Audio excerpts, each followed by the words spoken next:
If you have a smart speaker, you have access to the entire world of NPR and St. Louis Public Radio. All the latest news and all the captivating stories. Activate our voices with yours by telling your smart speaker to play St. Louis Public Radio. Hello and welcome to this week's edition of the Politically Speaking Podcast, the post-Veto session edition of the Politically Speaking Podcast. I'm your host, as always, Chris McDaniel, a reporter with St. Louis Public Radio. Joining me in studio today is Jason Rosenbaum of the St. Louis Beacon. And Joe Manis with the St. Louis Beacon. And our special guest today to enlighten us about last week's event is Tom Dempsey, President of the Missouri Senate. Very good to have you. First off, before we dive into veto session, why don't you tell us a little bit about your St. Charles district and who you are? Okay. I represent the 23rd District in St. Charles County. I guess tell you a little bit about myself. I was born and raised in St. Charles, and my wife and I met at Rockhurst University up in Kansas City. Okay. And were married, and then about a year after we were married, moved to St. Charles and to work for the family business, which is the restaurant business. Is it a particular restaurant, or is it several restaurants? It's Pio's Restaurant. I'm Italian on my mother's side. Whoa. My grandfather's first name was Pio, so that's where the name came from. And my father married my mother in the 60s and started with the restaurant in the late 60s, became a partner in 1970, and that's how Dempsey gets into the Italian food business. But I had the pleasure of interviewing you at your restaurant in December. It's a very nice establishment. Thank you. It's just so I can suck up to you before we get into the hard questions. Well, listen, don't count your calories when you go there. When you've been in business as long as we have, you must be doing something right. And we've been very fortunate. The community's been very good to us, and I think that's the biggest connection I have and that the family has to the community is through the restaurant.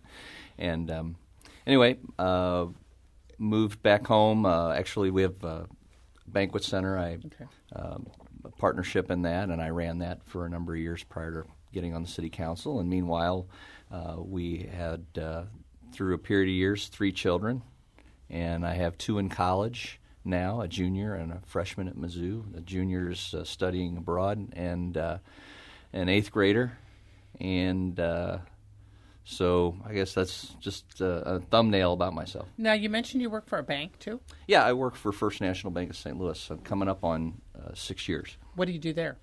Business development, primarily commercial lending, but it's a very good bank and Missouri chartered, and make their decisions here locally, and I'm trying to help grow their market in the region. I believe your colleague from St. Charles, Scott Roop, also works at a bank, so there's some commonality between the two esteemed senators from St. Charles in that regard. And I think Chuck Gross had prior to that also. Yes, following in that tradition as well. Well, but you know, how did you decide to get involved in politics? Right. What prompted you to run for the city council and the state representative and also the state senate? Well, my interest in government started really in high school, and was going to DeSmet and had government teacher Bob Christian, who I heard was a big Democrat, so maybe he's disappointed in what he helped create.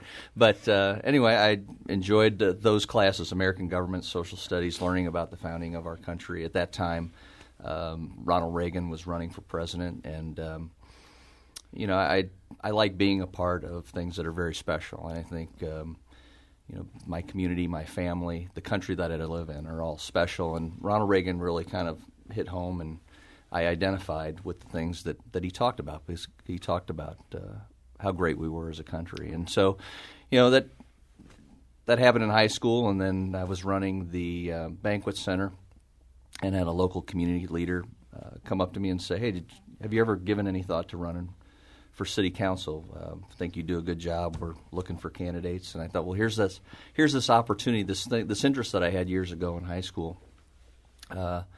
I can see what public service is all about. Right. And 2.5 years later, Chuck Gross ran for the state senate. The state rep job would have been an open seat. I think enjoyed city politics, streets, creeks, sewers, those types of issues, neighborhood issues. But the ones at the state level, those are more the ones that we're talking about at the dining room table: education, health care, crime, tax policy, and had a supportive ownership, supportive family, and so ran, and here I am today. Now you are the top Republican senator in the Missouri Senate. I think of myself. The top senator. You don't even have to add that qualifier. Step back. But I was just going to ask you. I refer to myself as really first among equals. Yeah. But that was going to be my question. I just wanted to kind of ask you to touch on your role as President Pro Tem, and to also just maybe expound on the fact that even though you are President of the Pro Tem, the Senate works differently from the House, where individual members have more power and more say than, say, the House, because you've been in both chambers. Could you just kind of talk a little bit about what your role is, and how it kind of runs this, or not necessarily runs the Senate, but how it kind of goes in with the operations of the Senate? Sure. I guess formally, I have the ability to preside, rule on points of order. Preside when the lieutenant governor is not there, and you get into the other nuts and bolts, naming of committee chairman, committee membership. Those are some of the aspects of the job. Bill referral. Now in the Senate, the House has a lot more flexibility, though all bills have to be sent to committee by the end of the year. The Senate, the bills have to be taken in order and sent to committee. So if I want to get to Bill 500, I've got to refer the other 499. So bill referral is a part of that. And then after bills are voted out of committee, then I would have some discretion over taking those bills in and then putting them on the calendar. And after they get to the calendar, then that becomes the majority leader's job. So that's kind of the formal parts of the job. But really just I've focused on trying to create an environment where we can solve the problems that face the state and getting people to work together, because it is more collaborative on the Senate side if you're going to move forward. And we wanted to move. We had a very ambitious schedule in 2013 with what we wanted to accomplish in improving Missouri's business climate. And instead of having within my own caucus 24 people, each one saying, "Over my dead body, will we do X?" Let's be passionate about your issues, fight for what you believe in, compromise where you can. At the end of the day, there have been a number of things that we've just been unable to deal with because we can't get them to a vote. And in those areas where you can't agree, there is broad consensus, but what I'm asking, instead of filibustering it, if we could get some of these issues to a vote and take care of some of these things we haven't been able to take care of. And to a great extent, we were able to deal with some subjects that we hadn't been able to. And in some other areas, I was a little frustrated that there were a couple things we couldn't get done. Which brings us to the veto session. Last week's veto. And for the listeners, veto session is where the legislature gets back into session and they just try to override any or all the vetoes that the governor did. In this case, there was 29 vetoes up, and in the Senate, you need 23 votes. And there were a number of vetoes overridden, a record number in modern times, but a couple of the big ones did not. Do you want to talk just a little bit about did the veto session proceed as you thought it would? Was there any particular surprises for you on the Senate side? Because I know in a lot of ways the Senate was waiting to see what the House was doing.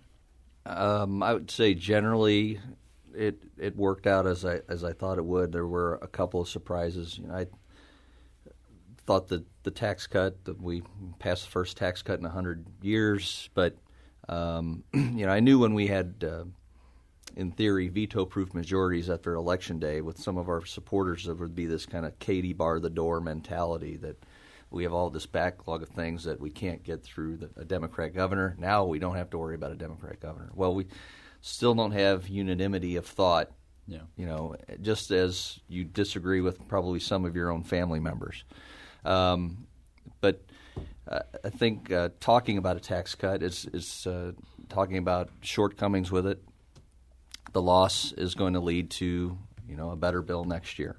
And so that was one thing we weren't able to accomplish, but I thought the chances were slim that we were going to get that done. Was it because of the sales tax stuff that was in there? Well, Or was we it other things? actually, and I think it was demonstrated, someone found that the communication between the sponsor of the bill and the governor's office, they were consulted on the bill. So, I saw a comment from the governor talking about our work being sloppy. Well, we even had cases where we worked with the executive branch and we didn't get the language right. But, yeah, some of that I thought the prescription drug aspect of it, we would have filed the bill first day of pre-filing. We would have ran it early. We could have had it on the governor's desk with an emergency clause by Valentine's Day, and that provision would not have taken place until 2015 anyway. So I thought that was a red herring. Some of his other criticism of the bill, the part related to the Main Street Fairness Act and exaggerating the size of the hole in the budget, not talking about the triggering mechanisms that we had in the bill. But other people did listen. So we're going to go back and we're going to take care of some of those issues, and that's probably what Senator Krause and Senator Schmidt and others are working on right now, is what does next year's bill look like. So, that was kind of the biggest bill out there, the one that had grabbed the most attention. The bill related to the Second Amendment was another one that people were, and I know we'll get to that. Right. Is getting a lot of attention. But I think there were 10 bills overridden. Which one do you think was the most consequential? Because sort of the two big marquee ones weren't overridden, right? But there were some that will have consequences, will be consequential. Which one do you look at and say this is the most important override that we were able to do? Well, I think that first I want to point out the 10 overrides, I think, to some degree is a consequence of the governor's office or staff not communicating during the legislative process. Do you think there needs to be more communication, or? It would help. Okay. It would help to not find out what they're thinking until after July 14th. Okay. And I'm not the only one who's had that complaint.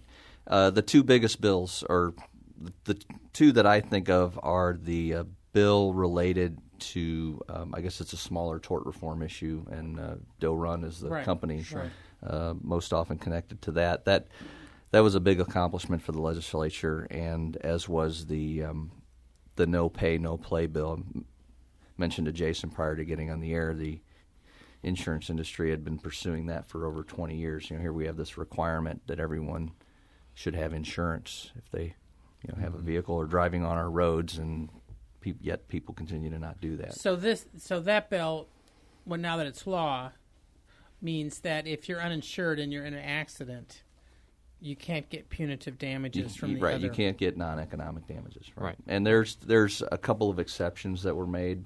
If someone, the person that you were in an accident with was on drugs or intoxicated, then you would be able to receive non-economic damages. Were you surprised with the Doe Run bill? The one thing that I thought was really interesting was it wasn't your normal coalition that would override a bill. It wasn't necessarily conservative Democrats or Democrats that constantly vote with Republicans. It was somewhat progressive Democrats, labor-friendly Democrats. Yeah, labor was really big on this bill. Why do you think that coalition came together to override that bill?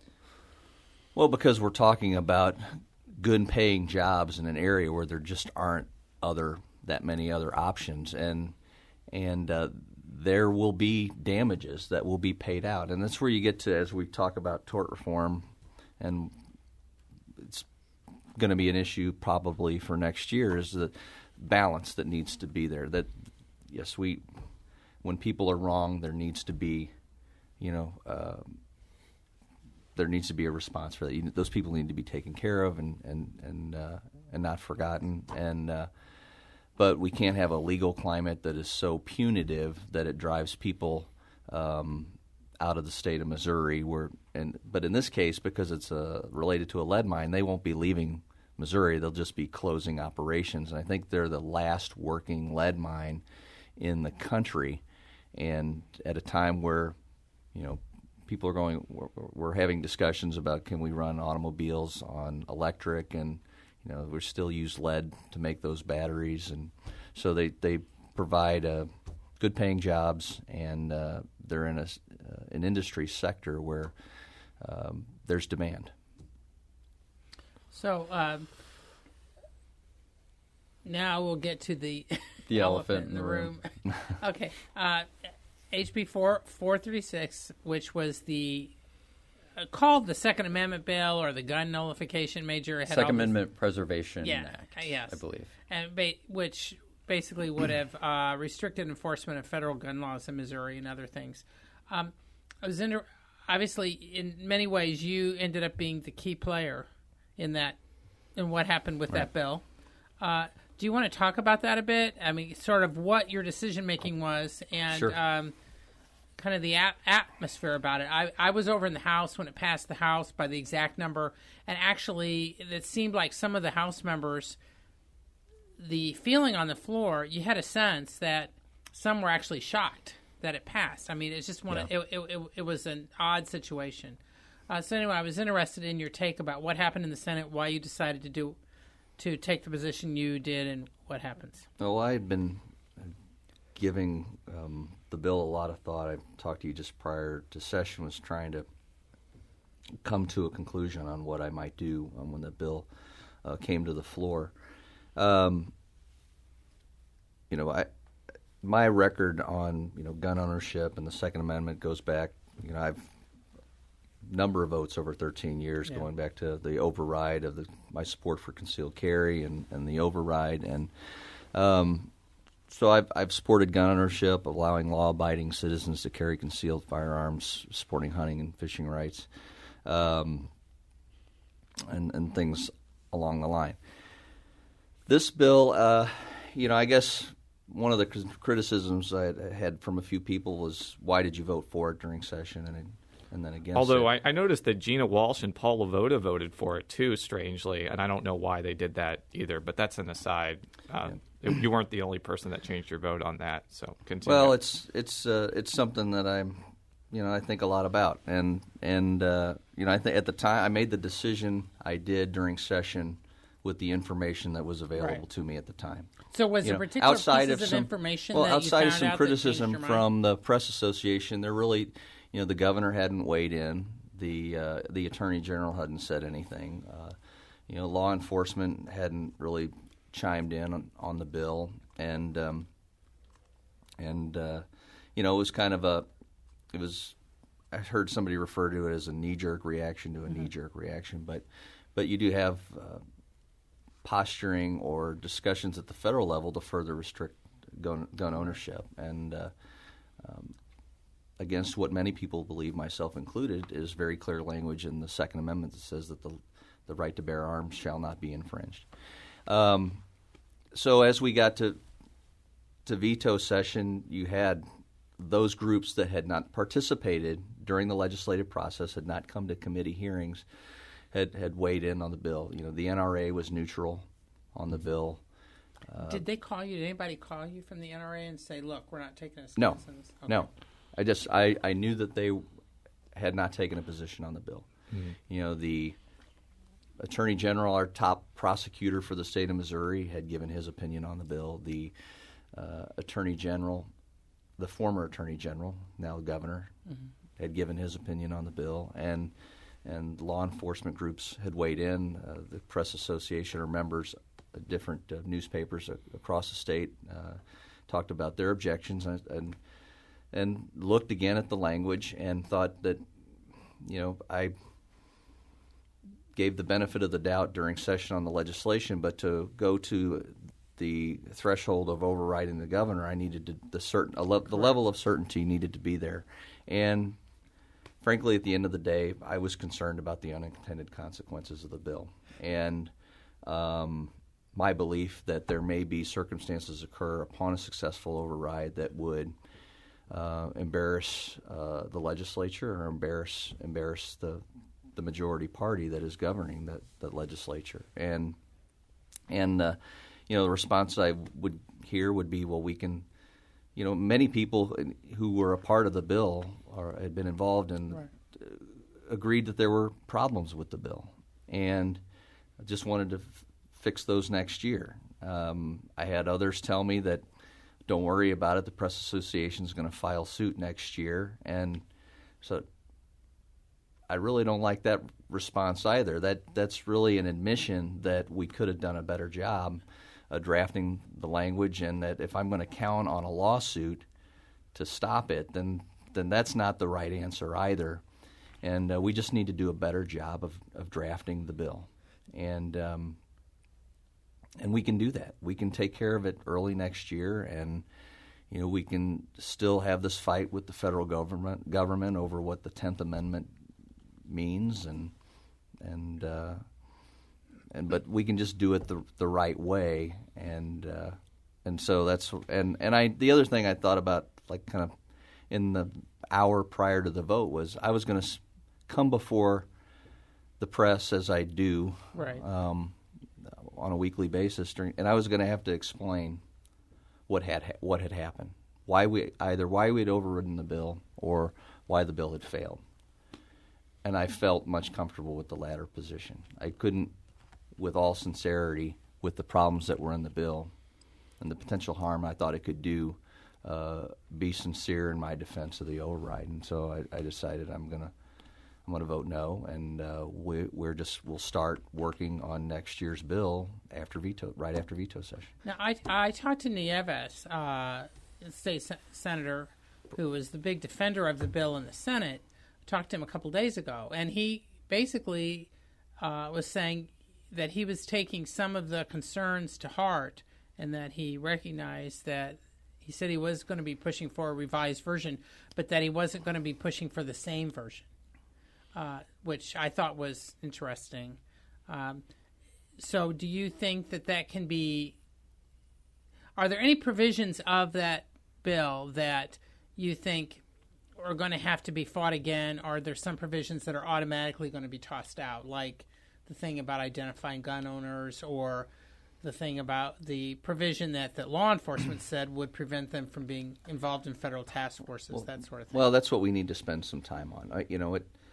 There are additional things coming to light, like if you have a complete rejection of the federal laws on gun ownership and gun regulation. Well,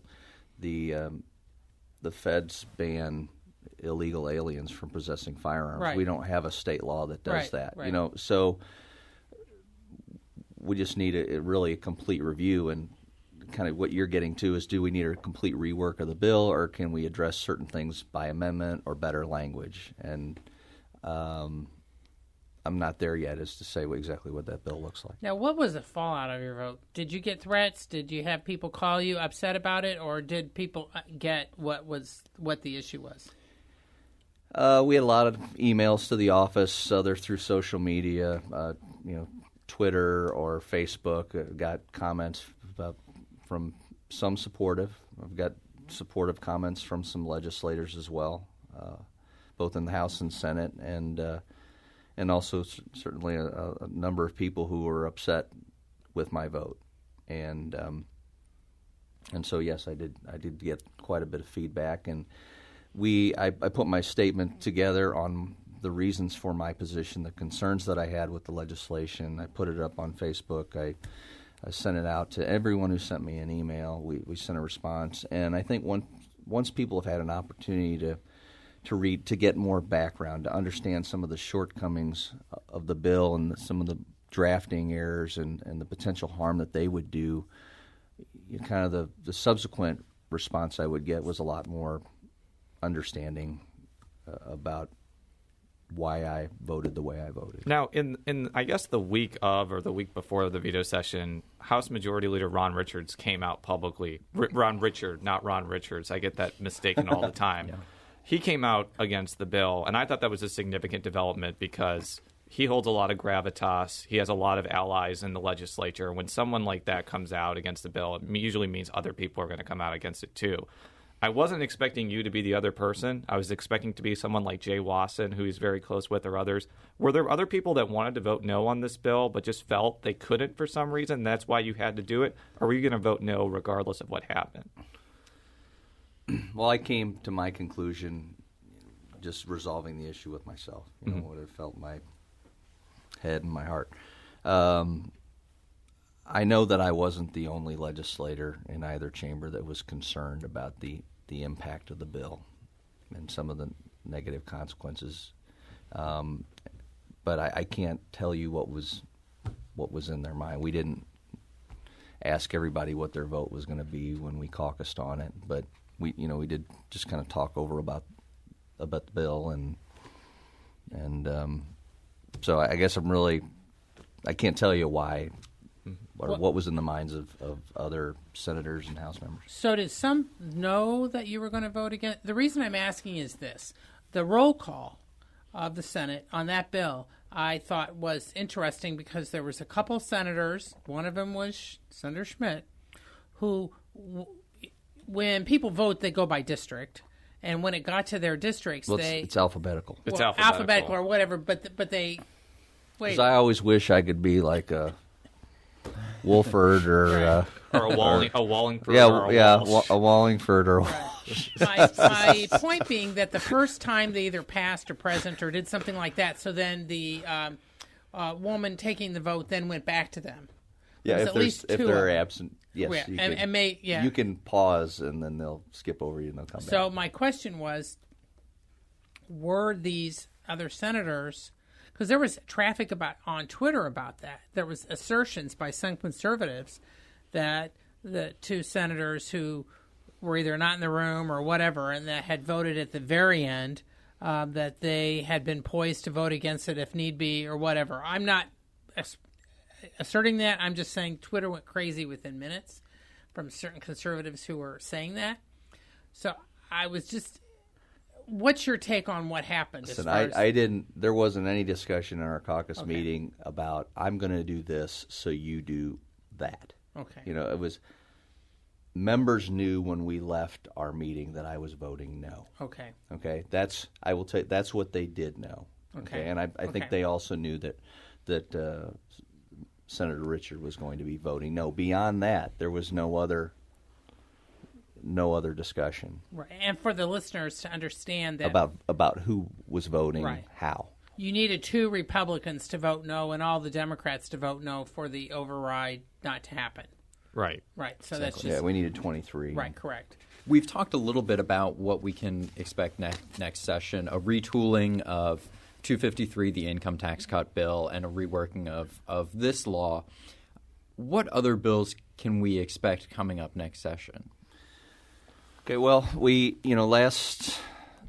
prior to January, we had spent a lot of time in policy development, first with members who were returning, and then kind of later in the year with who we thought was likely going to be serving in the chamber. And that's where we came up with the focus on business climate and look on infrastructure, education, and economic development, and then the different specific bills that came under that.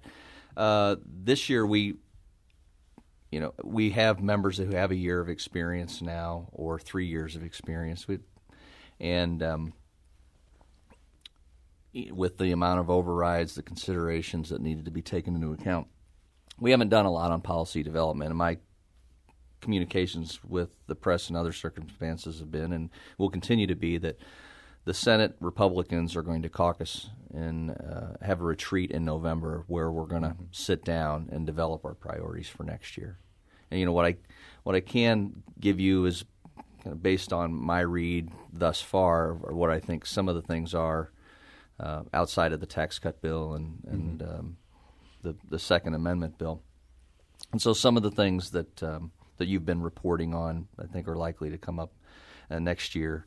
Related to education policy, this process of dealing with school transfers. In 1993, the Democrats passed the Outstanding Schools Act for 9 years that they were in control. They never developed a process. Dempsey never developed a process. The 10 years or so that we've been in control, we didn't develop a process, though we discussed it in 2012, and with the Supreme Court's decision that was handed down in June and what has ensued since then, I think we're going to spend a lot of time dealing with that issue and trying to develop.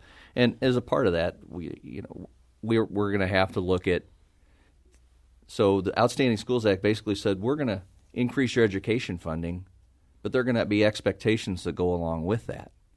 Okay, well, so what do we do when we have a school district that's not performing? We over 10 years, between 93 and 2002, we increased education funding 120%. We've increased it since then, not at that rate, but back to the question of what do you do when you have a failing school district, and so we're going to spend our time solving that problem and making sure that, number one, that children have access to a quality education. I think second would be we believe that education, if at all possible, should take place in the community where they live.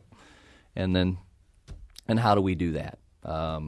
School funding, it continues to be out there as an issue. If you look at the last two school funding formulas, they were developed after a lawsuit. And so we don't seem to get much done in education policy unless there's a lawsuit that has to be, and that's whether it's under Republican or Democrat control. But so that issue, higher education, we had a bill that passed late in the Senate on performance funding. Senator Pierce has done a lot of work on that, and that's likely to come up next year. Healthcare reform. Yeah, in fact, I was going to ask you the Medicaid. Yeah, I've got a committee that Senator Romine is chairing, looking at what we can do to bend the cost curve in healthcare. It's an issue that I spent some time on my first 2 years. We've got all members that are I would say 3 years or less in their legislative terms, so there's going to be some continuity going into next year and next term, and so we'll have their report in December. I know that between now and then, you'll also have the exchanges are supposed to move forward on October 1st. Other aspects of the Affordable Health Care Act, I think, are to take effect after January 1. So all those things are going to kind of play into what healthcare policy is going to look like, next year. And so the expansion of Medicaid, that discussion will probably occur. Well, I wanted to ask you this because I asked Senator Roop this. Do you think that issue of Medicaid expansion, whether it's straight expansion or a quote-unquote reform plan, is going to get intertwined in the certificate of need issue that Senator Schaaf has brought up for years and years and years? I mean, you had personal experience when you put forward I guess a smaller Medicaid expansion, and it got intertwined with that. Do you think that's going to happen again this time?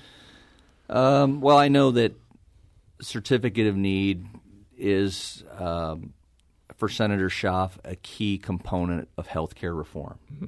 That if you really want to talk about health care reform and bringing competition and price down, that elimination of certificate of need and that involves like the licensing. Yeah, it's basically a requirement that you've got to get state approval before you can make a sizable health investment in the healthcare facility or healthcare equipment. Yes. So the state through this committee determines if you're able to open a hospital, if you're able to buy a piece of equipment that's I think over $1 million. Mm-hmm. Yes. I'm not sure. And so we may have a debate on that issue, and so it may be part of it. I told the chairman of the committee and committee members, listen, I don't have a preordained direction. I'm asking you to go and listen, and you're all very capable, very intelligent people. Sit down and try to put something forward which that gives us a little bit of direction going into January when we actually draft a bill and try to move something. Yeah, because one of the things that came up, I covered a town hall a couple days ago on the Obamacare, but one of the points that was emphasized is that, okay, with the exchanges, people who buy insurance through the exchanges, if they make up to a certain level, for family of four, it's about $94,000, they can get they will be getting a tax break or a subsidy to help make it more affordable. But there's a minimum income for that too, because of the assumption under the federal law that the people who make below that will be able to get on Medicaid. Well, because in Missouri that's not the case, you've got several 100,000 people who won't be on Medicaid, but also won't be able to qualify for any subsidies. Do you see the state addressing that at all? Whether you expand Medicaid or not, or if you do something else, I'm just interested if that aspect is even on the radar that's where screen. There are so many different beliefs on what's going to happen. Mm-hmm. The reason why I got involved in healthcare was because there are problems with access to care, quality of care, and cost of care. Okay, and what I would have preferred was state flexibility, much like they did in welfare reform in '94. Block grant it out, let us develop our own solutions. We can learn one from one another. Somebody can do a completely socialistic single-payer system. Somebody can do a completely free market, and we can do 48 things in between. But that's not what we have. But we as Republican majorities in the state Senate still believe that this is going to be a train wreck. Mm-hmm. And that's what time will dictate who's right. Is it a train wreck? Is it all the promise that the president has is he envisioned, or is it something in between? Yeah. And so that's going to dictate what's happening at the national level. Do companies continue to move people to more part-time employment for cost avoidance? Do they dump people that were that they provided insurance for? Now do they dump them into the exchange? Do young healthy people buy insurance, or do they just pay the penalty? All those questions have yet to be answered. Does the federal government, they're going to pull away dish payments over a 7-year period? Does that affect their viability as a going concern? And some of the either city in St. Louis City and places like Christian North or down in Pemiscot. And so, I'm paying attention to it, and I know others as well. And that's kind of really, I think, what's going to, as that plays out, it's going to affect our policy. Do you hear much in your district about that? And I also wanted to ask, do you hear much in the district about the whole transfer situation, since your district is affected by that, the whole Normandy? Yeah, I've got the Francis Howell School District. It's not as much, and I think certainly the students that are at the Francis Howell School District are there to learn and get a better education. I think that's why their parents sent them there. They had that choice. And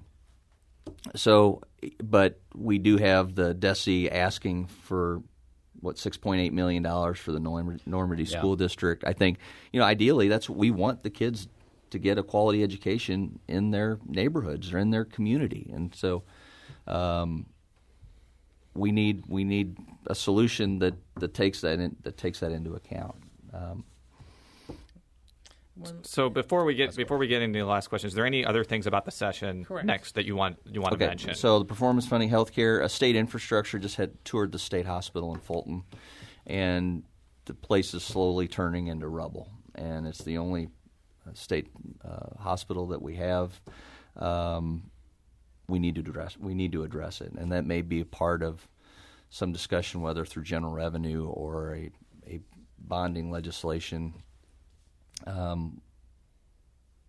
How we address that, and then there are other needs in state infrastructure, some related to tourism or in our state parks, some in the area of academic achievement and economic development, and so that's other legislation that I'd like to see to get debated on the Senate floor. Is there going to be another attempt? At a capital improvements type thing, which was everyone thought was agreed on back in May?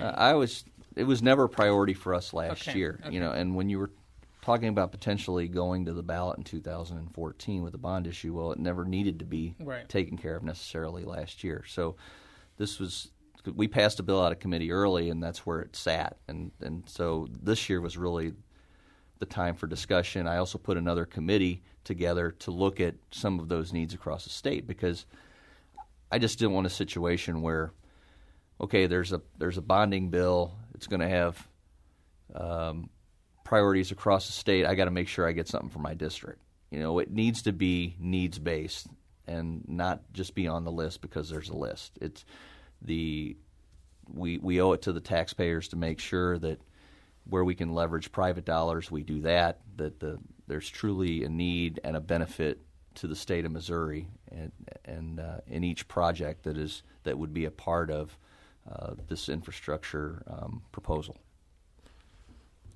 Joe, I believe you had one more question about future plans. Yes. What are your future plans? You're term limited, so you're out in 2016, correct? That's right. What are your thoughts about what you may or may not do after that?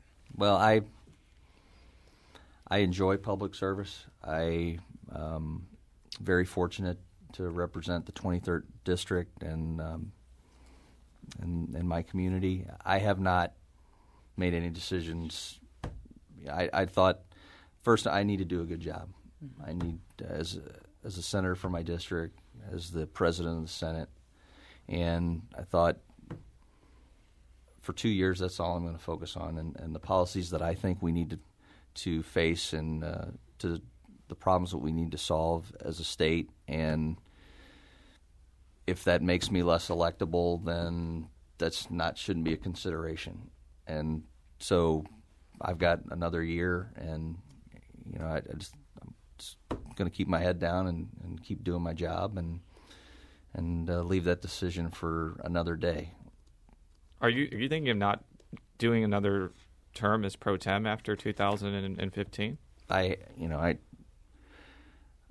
I serve at the pleasure, I guess, of the Senate and Senate Republicans. So I've never taken anything for granted. I don't, in any election that I ever had, I call it a nervous paranoia. You wake up every morning and think, what do I need to do today? And you just focus on your job and do the best you can. Yeah, because I've heard a lot from Republicans and Democrats, current and past senators, who have a high regard for you. So at least well, I hope I don't do anything to screw that up over the next 3 years.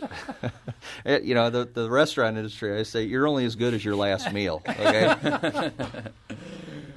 Well, we're gonna end it at that. We're gonna go have some lunch here at the Senator's Restaurant. Yeah, what's your what's the name of dish? It's called Pio's Restaurant, and I guess based on some of the social media I've been reading, I have to trumpet our Provel-based pizza. It's quite astounding, and we are winning over mozzarella lovers every day. You're making this person that doesn't eat dairy very sad. I do eat dairy, so I'm intrigued. All right. Well, we'll end it on that note. You can read all of my stories at stlpublicradio.org. You can read all of Joe and Jason's stories at stlbeacon.org. You can follow me on Twitter at @CSMcDaniel. You can follow Jason on Twitter at Jay Rosenbaum. You can follow Joe on Twitter at Jay Mannis. That's JMANNIES.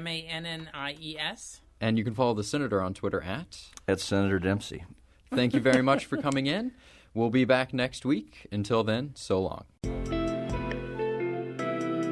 The Gateway brings you the day's news from the St. Louis region and across Missouri. It also includes stories from the Illinois side of the river and our Metro East reporter, Will Bauer. In Alton, in Belleville, in East St. Louis, in Edwardsville, in Cahokia Heights, at Scott Air Force Base, I'm Will Bauer, St. Louis Public Radio. Listen to reports from Will and all of our journalists weekdays on the Gateway, on the STLPR app, and wherever you get podcasts.